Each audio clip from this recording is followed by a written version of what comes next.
On va parler des, comme j'ai dit, des Seawater Air Conditioning Systems. Et on va d'abord parler avec vous, Monsieur Blanc. Vous êtes consultant de développeur Airaro. Airaro est développeur donc des 3 seuls SWAC dans le monde en service ou alors bientôt en service. Est-ce que vous pourriez nous parler de cette technologie? Qu'est-ce que c'est exactement? Alors oui, bien sûr, avec plaisir. Donc effectivement, vous l'avez dit, Airaro, c'est une entreprise polynésienne qui a donc livré les 3 SWAC commerciaux qui existent aujourd'hui. Le dernier devrait être livré incessamment sous peu. Les tests sont en cours.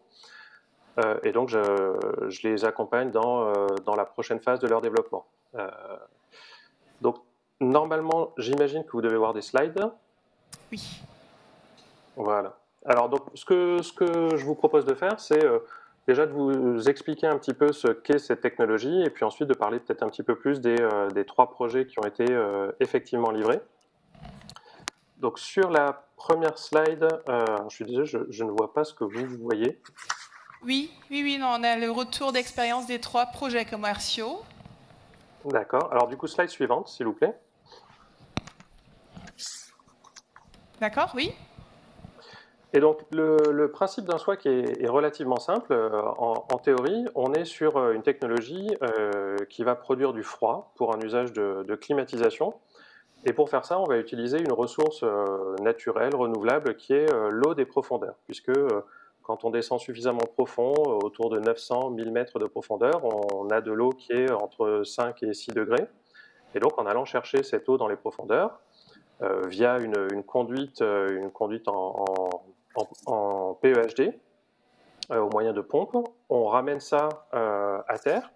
On fait passer cette eau à travers des échangeurs de chaleur pour récupérer justement le froid de l'eau. Et ensuite, eh bien, on va pouvoir distribuer ce froid dans des bâtiments.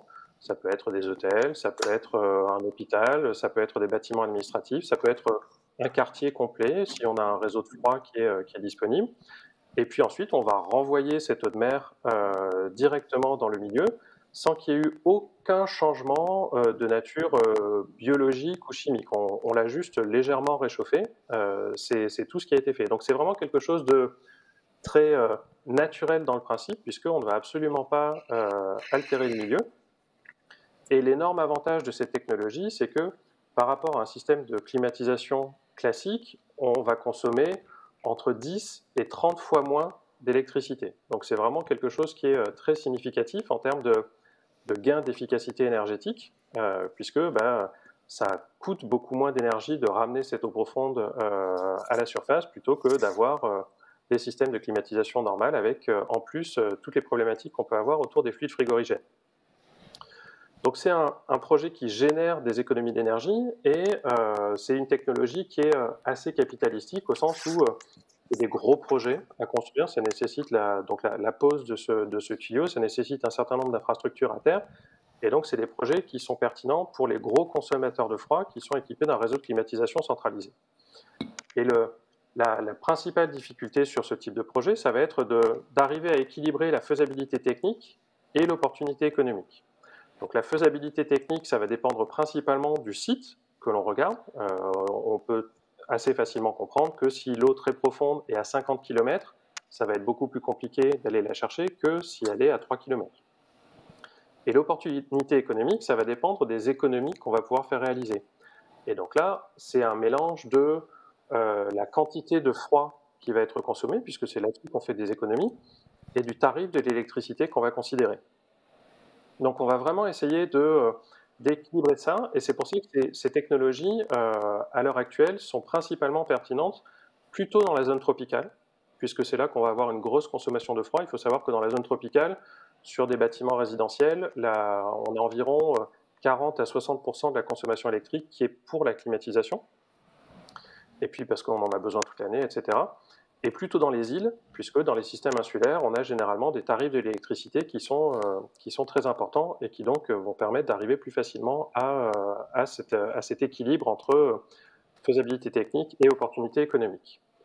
Alors, comme vous le disiez au début, Airaro a participé au développement de 3 projets de SWAC. Le premier a été réalisé sur l'île de Bora Bora pour un hôtel, l'Intercontinental. et il a été mis en service en 2006.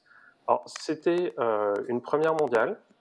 C'était un projet qui était à l'initiative du propriétaire de l'hôtel, donc vraiment d'un investisseur privé, pour lequel l'équilibre économique était là, puisqu'on avait une grosse consommation, on avait des conditions techniques qui étaient particulièrement favorables. En plus, au-delà de toutes les certifications que ça permet d'avoir sur justement la performance environnementale de l'hôtel, ce qui est un sujet qui est assez important dans le secteur du tourisme, le fait de remonter cette eau permet aussi de générer un certain nombre de services additionnels. Par exemple, le spa de l'hôtel utilise cette eau qui est plus chargée en minéraux, et donc ça fait vraiment partie des bénéfices associés à ces technologies et qui peuvent être tout à fait valorisés économiquement. Donc ce premier projet a été livré en 2006 et a produit des gains. J'ai des éléments récapitulatifs sur tous les projets un petit peu plus tard. Slide suivante. Le deuxième projet qui a été mené, c'est toujours pour le même propriétaire hôtelier. C'est sur l'atoll de Tetiaroa, qui est un atoll qui est au nord de l'île de Tahiti et qui appartenait à Marlon Brando. Marlon Brando est tombé absolument amoureux de la région après le tournage des Révoltés du Bounty. Et donc, il avait acheté cette île. Et de manière assez amusante, en fait, dans les souhaits de Marlon Brando, si un hôtel devait être développé sur cet atoll, il fallait absolument qu'il soit alimenté en froid par cette technologie. Donc il y avait une réelle motivation, là aussi, pour développer cette technologie, en plus du fait que économiquement c'était quelque chose de tout à fait important. Mais pour ce type de projets qui sont, encore une fois, des projets qui sont assez longs et qui demandent un investissement conséquent, le fait d'avoir une vraie volonté au départ, qu'elle soit politique, qu'elle soit publique ou qu'elle soit privée, fait vraiment partie des éléments qui sont déterminants pour ce type de projet. C'est là aussi une installation qui fonctionne très bien et qui a permis à l'hôtel d'obtenir une certification platine LEED, qui est un peu une des certifications de référence en matière d'efficacité énergétique, de gestion de l'énergie pour tout ce qui concerne le résidentiel. Slide suivante. Et le dernier projet qui en est vraiment en phase de finalisation des tests, c'est le projet qui alimente l'hôpital du Taoné sur l'île de Tahiti. Donc là, contrairement aux deux premiers, on est sur un projet qui est porté par la puissance publique, qui avait identifié assez tôt l'hôpital de Tahiti comme étant un des plus gros consommateurs d'électricité de l'île.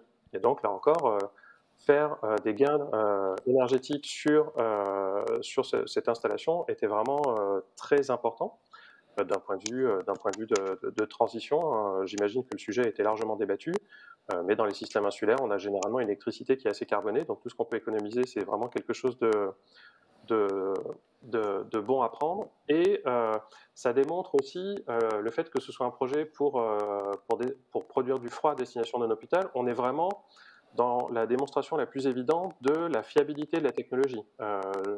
Vous imaginez très bien que sur un hôpital, si on n'est pas capable de fournir du froid de manière satisfaisante, ça met vraiment en danger tout un ensemble d'opérations qui sont légèrement plus problématiques que de ne pas pouvoir avoir de la climatisation dans une chambre d'hôtel. Donc ce projet va être mis en service et donc là encore démontre la pertinence de cette solution pour, c'est ce qu'on disait au début, des gros consommateurs de froid et pour l'instant plutôt sur des îles tropicales. Slide suivante.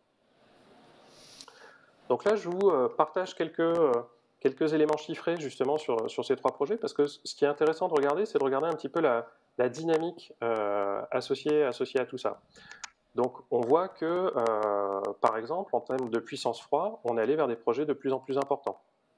Donc on est vraiment maintenant sur quelque chose qui permet de délivrer une puissance importante, donc vraiment pour des gros consommateurs.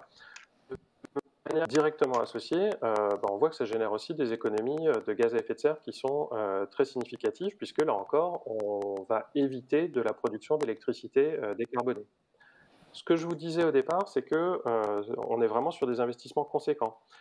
Ce qui est une vraie problématique en termes de financement de projet, de montage de projet, mais qui derrière génère un autre gain très important pour le consommateur final, c'est que ça veut dire que ce qu'on va payer finalement pendant toute la durée d'exploitation, on va payer un tarif relativement fixe du froid qui va être produit. On est totalement désensibilisé de la volatilité et des prix de l'électricité et des prix du pétrole, ce qui est effectivement pour des gros consommateurs quelque chose de tout à fait important. Là aussi, le diamètre de la conduite d'aspiration est un diamètre qui a augmenté. Le diamètre est directement lié à la puissance qu'on veut fournir. Si on veut fournir beaucoup de froid, il va falloir un tuyau plus large. Et enfin, la longueur de la conduite d'aspiration, ça c'est un élément qui est intéressant justement pour qu'on voit un petit peu quelle est finalement la zone de pertinence de ces technologies. On est resté, y compris pour l'hôpital, dans une zone de 3,5 km pour aller puiser cette eau des profondeurs. Et donc, ça reste dans des choses qui sont tout à fait réalistes techniquement. Le message principal qu'il faut retenir, c'est qu'on est vraiment sur une technologie qui a fait ses preuves. On n'est pas sur un démonstrateur, on n'est pas sur un prototype, on est sur quelque chose qui fonctionne et qui fonctionne de manière commerciale. À titre indicatif, en 2021, c'est une technologie qui a été labellisée Solar Impulse Efficient Solution, qui justement essaye de lister toutes les solutions propres et rentables. Donc on est sur quelque chose qui est tout à fait démontré. Et donc, l'étape suivante, mais j'imagine que les prochains intervenants vont largement en parler, c'est comment est-ce qu'on accompagne le déploiement de ces technologies au-delà de la simple Polynésie française pour justement démultiplier l'impact que ça peut avoir sur les transitions énergétiques, notamment en milieu insulaire. C'est exactement ça. Merci beaucoup, Julien Blanc. Messieurs de Comment, vous travaillez pour Doris Group et vous travaillez sur un projet qui s'appelle R&D Euroswac pour amener les SWAC en Europe. Exactement. Du coup, nous, l'Euroswac, on a un projet européen donc, cofinancé par le FEDER qui rassemble 11 partenaires. Il n'y a pas de slide. Qui rassemble 11 partenaires anglais et français autour de justement ce que disait mon prédécesseur. L'idée, c'est de développer un SWAC dans des zones plus tempérées, parce que comme il a parlé de 3 exemples qui sont dans des zones tropicales, nous on veut montrer que dans des zones tempérées et dans des conditions d'eau moins profondes comme la Manche, ça fonctionne aussi.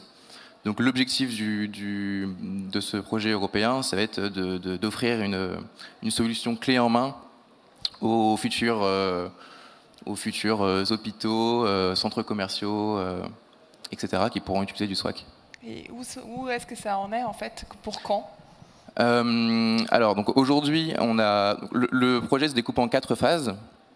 Donc il y a les études environnementales qui vont venir prouver que c'est une solution qui est bien propre et durable avec l'environnement marin.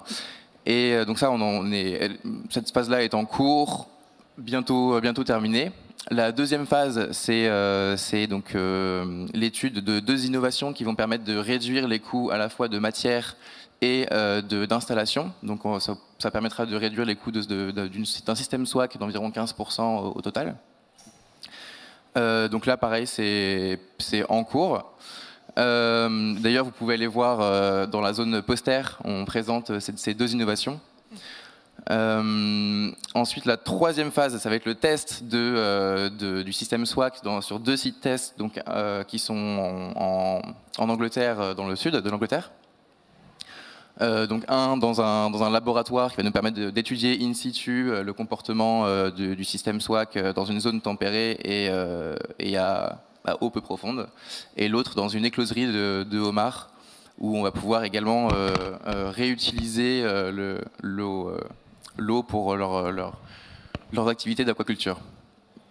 Et la quatrième étape, c'est ce dont il parlait, du coup, ça va être la valorisation de toute cette expertise qu'on aura acquise en la transmettant du coup aux futurs clients à travers des formations, des conférences et ce genre de choses. D'ailleurs, on organise un webinaire début décembre pour présenter tous nos résultats, organisé par le Club SWAC, du coup. Le Club SWAC qui est une association qui vise justement à développer le SWAC en France et plus idéalement. Voilà. Bon, très bien. Bon, donc bientôt peut-être des SWAC en Europe. Alors l'île de la Réunion, c'est un territoire où on pourrait dès maintenant, en fait, en théorie, de toute manière, avoir des SWAC. Avec nous est Jean-Pierre Chabria. Vous êtes donc élu délégué à l'énergie, recherche et l'enseignement supérieur de la région Réunion et président surtout de la SPL Horizon Réunion, la société publique qui met en place la stratégie énergétique de la Réunion. Bonjour. Bonjour. Alors, pour quand les SWAC à la Réunion? C'est pour quand? Écoutez, si vous me permettez, je vais resituer un peu le contexte avant d'arriver directement sur la question des SWAC. Peut-être recontextualiser la Réunion. La Réunion, c'est une île dans l'océan Indien, 2500 km², 860 000 habitants et une consommation énergétique annuelle, tout compris, en tout cas en électrique, de 3500 gigawattheures. Bon voilà, ça c'est pour planter le décor. Nous avons aujourd'hui globalement sur le système énergétique une indépendance énergétique électrique à hauteur de 30% en moyenne depuis une dizaine d'années, avec une dépendance pour le coup de 70%. Mais sur le plan de l'énergie globale, nous avons une dépendance énergétique de 86% et une indépendance de 14%. Or, je me permets d'insister sur cette question parce que souvent, y compris dans mon intitulé de délégation, on parle de la transition énergétique, mais la transition n'est que le chemin, il faut parler de l'objectif. Et l'objectif pour l'île de la Réunion, c'est d'atteindre l'autonomie énergétique. Normalement, c'est inscrit dans la loi à l'horizon 2030, mais nous n'avons pas franchi les bons paliers à l'heure actuelle. Donc forcément, nous allons certainement avoir un chemin un peu plus long, mais il ne faut jamais perdre l'objectif. L'objectif, c'est cette autonomie. Cette autonomie, elle est d'autant plus importante que, vous voyez, la crise que l'on a subie ces temps-ci, la crise sanitaire qui nous amène ensuite à une crise économique, une crise des transports, rendent particulièrement fragiles les îles, et les îles avec une population relativement importante, puisqu'on va atteindre le million d'habitants en 2040. Et cette fragilité nous amène à réviser, j'ai envie de dire, à réfléchir tout en courant et à réviser tout en courant et très rapidement la politique énergétique de l'île.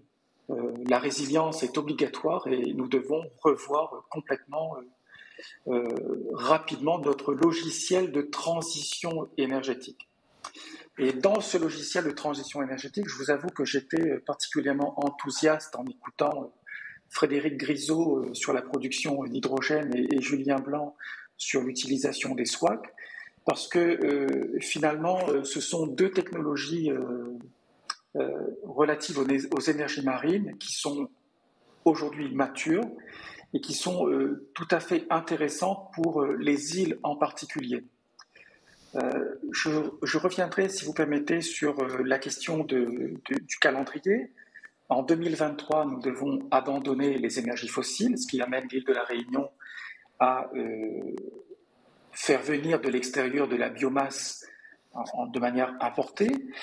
En 2035, il y aura l'arrêt de la production des véhicules thermiques, alors que la mobilité de la Réunion représente 50% de la consommation énergétique locale, et importée, bien évidemment, sous forme d'énergie fossile. Et en même temps, avec le million d'habitants, on va avoir un développement d'une société moderne et qui est consommatrice d'énergie. Alors voilà, le constat est là, le diagnostic est fait, le décor est planté et finalement, dans les technologies matures qui se présentent à nous, les énergies marines représentent un vrai enjeu et notamment la production d'énergie électrique éolienne offshore et éventuellement du stockage hydrogène associé d'une part, et d'autre part l'utilisation des SWAC pour la consommation en froid. Donc voilà, ça c'est le décor qui est planté si vous voulez, puis on y reviendra dans un petit instant. Alors par rapport au diaporama, si on peut passer à la slide numéro 1, juste pour situer les choses, la numéro 2 s'il vous plaît, ou la 3, pardon. Voilà, donc Horizon Réunion, c'est une agence régionale de l'environnement dont les actionnaires sont l'ensemble finalement des collectivités publiques locales, que ce soit la région Réunion d'une part, le département, les EPCI et en même temps pratiquement l'ensemble des communes, ce qui nous permet de mutualiser un outil à l'échelle de la Réunion pour réussir une transition énergétique vers l'autonomie énergétique. J'insiste sur l'objectif qui est quand même important, une autonomie énergétique qui nous permettra en même temps d'aller vers l'objectif d'une île parfaitement durable, si vous voulez bien. Diapositive suivante. Donc, je vous ai parlé de l'utilisation des énergies marines à La Réunion. Et il est vrai que pour l'instant, La Réunion a lancé beaucoup d'études, beaucoup de constats, beaucoup d'études, et en bout de course, très peu de réalisations. Et depuis 1 an que nous sommes aux responsabilités au niveau de la collectivité régionale, mon mot d'ordre est le suivant, c'est déploiement de technologies qui sont aujourd'hui opérationnelles. Il s'agit de réaliser une stratégie d'autonomie énergétique sur un horizon de 15 ans. Et donc, il n'est pas question de lancer uniquement de la partie recherche-développement, mais de lancer véritablement des études sur de l'opérationnel, prendre les expériences qui marchent, comme celle d'Eraro au niveau de la Polynésie française, les expériences qui marchent qui sont réalisées en éolien offshore au niveau de la région de Bretagne ou de l'Écosse ou en mer de Chine. Ce sont les technologies que l'on souhaite aujourd'hui déployer parce que nous n'avons plus le temps de se lancer uniquement dans des études de prospection. Il faut aller un peu plus vite aujourd'hui. À côté de cette stratégie de soutien finalement aux projets qui seront opérationnels, notamment avec des financements européens, des financements FEDER, on pourra en parler à la fin de la présentation, il est aussi question d'adosser à ce déploiement tout un système d'incubation d'entreprises, de systèmes de formation professionnelle, et c'est la raison pour laquelle nous avons lancé le projet aussi TEMER. Et nous voulons lancer une démarche d'un pôle d'innovation en général sur les énergies renouvelables, qui aurait plusieurs thèmes, plusieurs départements, si vous voulez. Un département sur le bâti tropical, sur les maîtrises de l'énergie, un département sur un plan associé à un plan hydrogène à La Réunion, un département sur le développement des énergies marines et un département sur l'utilisation beaucoup plus massive de l'énergie solaire.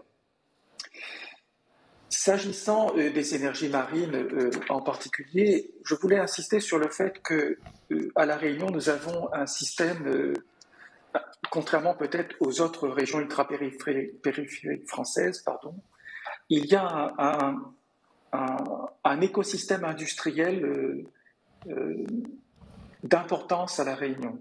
C'est-à-dire que La Réunion a toujours développé son industrie.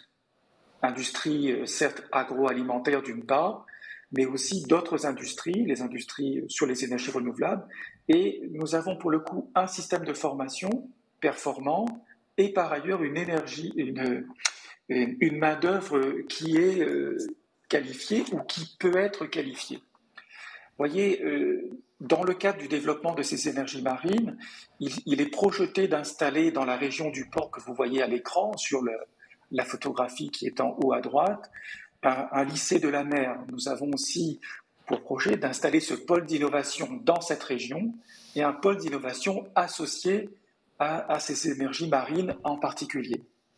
Donc, si vous voulez, la collectivité régionale est particulièrement engagée dans cette démarche, engagée vers l'autonomie énergétique, et je voulais vous signifier, en tout cas dans mon intervention aujourd'hui, et signifier aux acteurs de ce secteur que nous sommes à l'écoute et nous serons très attentifs au développement déjà réalisé en France, en Bretagne, mais aussi à travers le monde et par les entreprises françaises sur ces questions de déploiement des énergies marines, l'éolien offshore d'une part, les SWAC d'autre part, d'autres solutions par la suite, mais je me permets d'insister, si vous voulez, sur ces deux technologies qui sont aujourd'hui parfaitement d'actualité. Voilà, donc dans la programmation pluriannuelle de l'énergie. Sur la diapositive suivante, si vous voulez bien, il est inscrit dans cette programmation pluriannuelle plusieurs projets. Un projet d'éolien offshore, qui à l'époque avait été dimensionné à 40 MW, des projets de SWAC qui sont présentés, mais aussi des projets de prospectives sur les questions de production énergétique à l'aide des systèmes houlomoteurs ou par énergie thermique des mers. Mais ce que j'ai indiqué lorsque nous avons validé cette programmation pluriannuelle de l'énergie, c'est que dès 2023, nous remettrons très rapidement l'ouvrage sur le métier pour qu'on puisse inscrire comme objectif des dispositifs éoliens offshore de dimension bien plus supérieure permettant d'atteindre des seuils de rentabilité, donc des projets à 100, 200 MW. Parce que, vous voyez, avec cette question de l'immersion massive de la voiture électrique à La Réunion, du transport électrique, de la mobilité électrique, les seules vraies options d'énergie durable, finalement, se situent dans ces secteurs, et en particulier sur l'éolien offshore, associé à la production d'hydrogène, nous permettront de faire un mixte à la fois de production électrique d'une part, mais d'autre part, d'aller vers de la mobilité électrique, mais à base d'hydrogène. Alors, permettez-moi juste de faire une petite parenthèse sur cette question.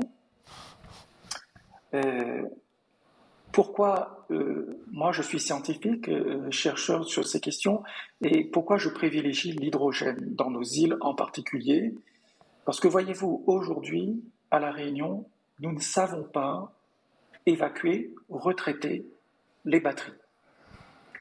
Et quand nous aurons 100 000 véhicules automobiles ou d'une façon générale qui seront associés à des batteries électrochimiques, alors je ne vais pas parler des technologies, la question du développement durable au sens de la gestion de nos environnements sera posée.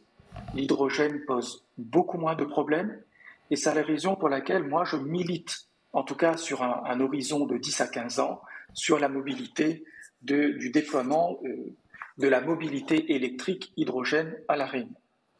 Sur la question des SWAC, qui concerne plus précisément l'exposé du moment, il y a eu plusieurs études qui ont été présentées et nous avons une difficulté par rapport peut-être à d'autres îles, c'est que les fonds marins réunionnais sont beaucoup plus profonds, peut-être beaucoup plus agités et demandent un déploiement de technologies peut-être sans doute plus robustes et donc un investissement plus important des pouvoirs publics en termes de soutien. Mais néanmoins, il nous faut, et j'ai apprécié la présentation de tout à l'heure, avoir des modèles économiques qui tiennent la route et qui nous mettent en confiance, en tout cas dans le déploiement de ces énergies marines.